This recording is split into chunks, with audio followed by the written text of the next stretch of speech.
If you haven't noticed already, Christmas is coming up. We certainly get plenty of notice of that from the commercial world, where all they want us to do is spend money and buy presents. But we do start to think of presents and of giving and of helping people. This is Mission Alive, coming from the MSC Mission Office, and I'm Roger. Yeah, giving at Christmas, it's a very important thing. And we are really asking many people, and all yourselves, to donate to our many projects, because there are many people who will not have anywhere near what we have for Christmas. And I want to have a look at a couple more of our projects to emphasize this. But the other thing I want to emphasize is in our recent newsletter I wrote about not only the cheerful giver, but the cheerful receiver. A cheerful giver needs a cheerful receiver. And our recipients of the funds that you provide us are not only cheerful, they are extremely happy and grateful. However, a couple of our projects, I've put up recently a couple of videos of Father Alan Neville, MSc, who's in South Sudan, trying to breathe life back into what is known as a community university. So he's got a lot of projects, a lot of things on his hand there. That is a very worthy thing to do in a country like Sudan, where education levels are very low, attendance is very low, and to give people an education is a big thing, especially the young women.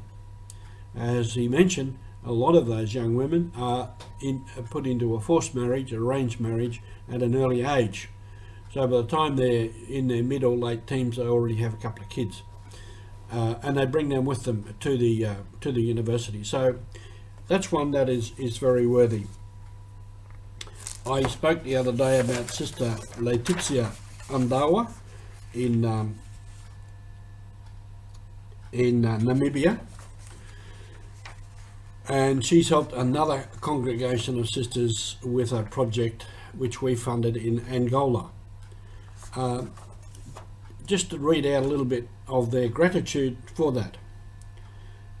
Sister Letizia writes, "I would like to extend a heartfelt gratitude for the donations received from for the missionary Sisters of the Holy Spirit in Angola. Your generosity is greatly appreciated because it made the life of the sisters very much easier. I appreciated your big contribution towards this important project and the life of the sisters on Onjiva, as well as a society in the surrounding, meaning the community around where the sisters are. Because many of these, not only the sisters themselves that receive the water, but that's also shared with the community around. I am thankful that you continued supporting the mission activities of the sisters there." And also then Sister Agatha from those sisters writes, "I greet you with great joy, taking the opportunity to thank you with all my heart on behalf of the missionary sisters of the Divine Holy Spirit for your support with regard to drinking water. This has made us reach the value that allowed us to hire the company that drilled the hole, unfortunately already pours water into our house.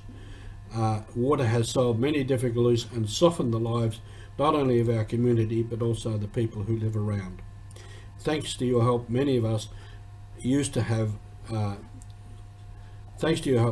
many of us who used to have allergies in the community, by using the water from well, now have better health." And that's a common theme too, that because getting cleaner water alleviates a lot of ailments. So that's just expressions of gratitude. Another one I want to mention is that we have an institution in Melbourne called the Heart of Life, which trains priests and religious to be to help people, guide people in their spiritual life and in counselling. And we have funded a number of our men from overseas for that. So currently there's one there from Indonesia who will go back and take part in the formation of their students in the novitiate, post-novitiate and whatnot, be able to counsel people, guide them into the spiritual life. And this is a very important aspect. So Indonesia, Philippines, I think Fiji will benefit from that funding which we have provided. So there's many other projects which I might talk about as we go along, but this is where the mission is, out there where people really need something. So when you set about spending big money on Christmas, have a second thought and say, do I need all this stuff? Do I need to do all this? Or can I be generous and give some to people who will have nothing more than normal for Christmas? So this is our mission. Thank you for being with us.